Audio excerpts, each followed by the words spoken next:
Good morning from Yami B TV. Wishing you all well today, sending loads of love as usual. Much requested as promised. In my humble opinion, I get round to Colin and David Gunn from Nottingham. What's fact? What's fiction? If it's hearsay, let's try and balance it out in the fairest and respectablest way as possible. We know for definite that Colin Gunn got convicted of a horrendous crime, got a life sentence, and got a long tariff, and is still serving it. We also know through previous videos that many men I met along those years trusted me with their case papers so I could read unused material for a court case of hearsay that wasn't allowed in the courtroom, and the used material that got them convicted at that time. Now, we'll start on the first bit. There is somebody out there that originally started a rumour with history of, like many of us, with drug problems and things like that. It's fair to say, I don't know if they're still using now, but that's a brief history of it. Comes out and says that Colin Gunn was a nonce. Right, let's clarify that for starters. The young girl was 19. All right, many of us would take the moral high ground and say, no, it's wrong and blah, blah, blah. But is it illegal? Does that make him a nonce? No, it doesn't. There was no one that ever pressed charges or went to the police, whoever stated such things, as far as I know, right? So no, in my opinion, that's not quite right. Now, the question of that case in particular, which I realize on social media, is that new things have come to light with that whole sad and tragic case.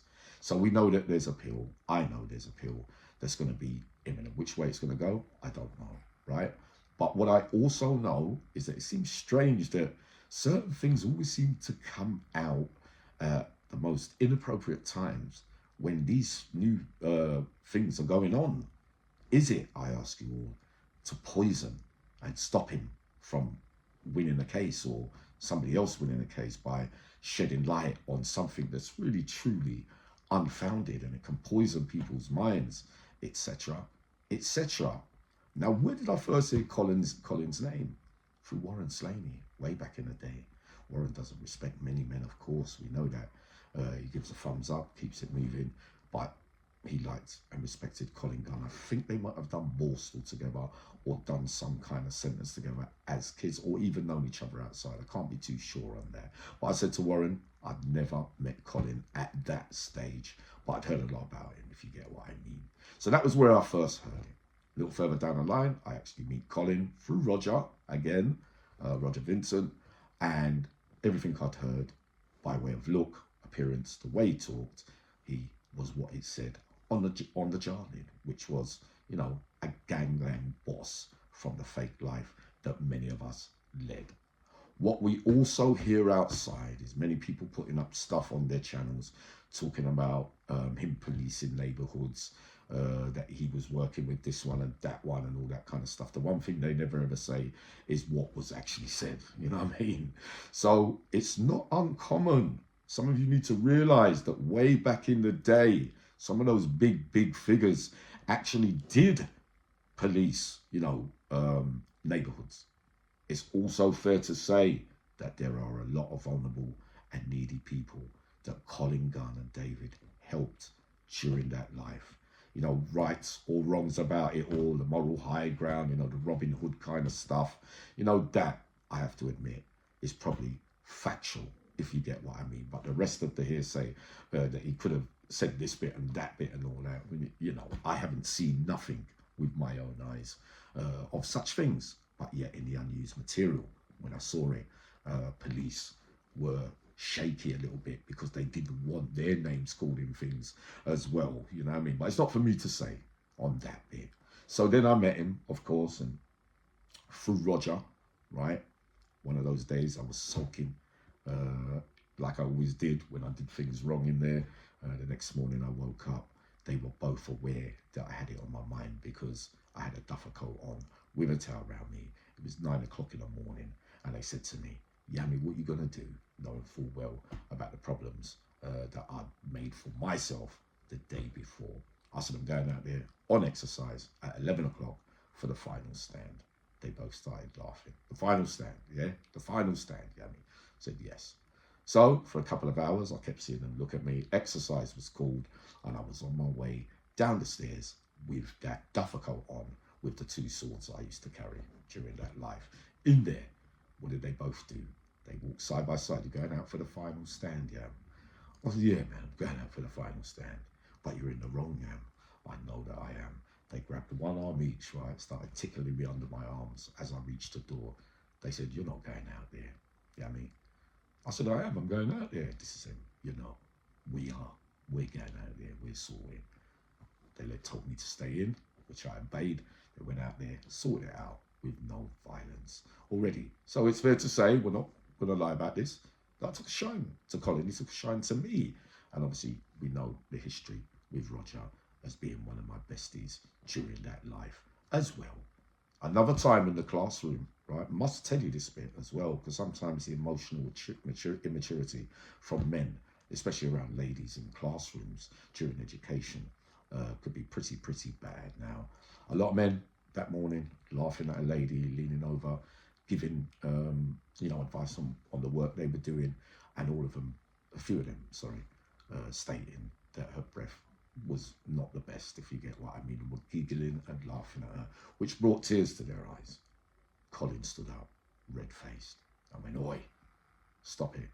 It's not nice, right? Moral high ground again. Whatever way you look at it, this took place. He doesn't like, he feels, which is funny, I know, because I was very passive when I saw people feeling a bit of, when you're getting bullied, when you're getting belittled, or especially when a lady starts to cry, and they all shut up. Didn't say nothing to Colin that morning, but again, that showed me the sign of what kind of man he was. Now, when you're serving such a long sentence, right? We'll wait and see on the outcomes of the appeals and things like that before we all get judgmental. I could say to you this morning that I also heard that the man who originally allegedly murdered a rival, and a feud developed between those rivals in Nottingham, I'm hearing that he might not have even done that now. Don't know how true that is. It's not fact, is it? I don't know, but I have heard this. So you hear things all the time about that tragic, sad case.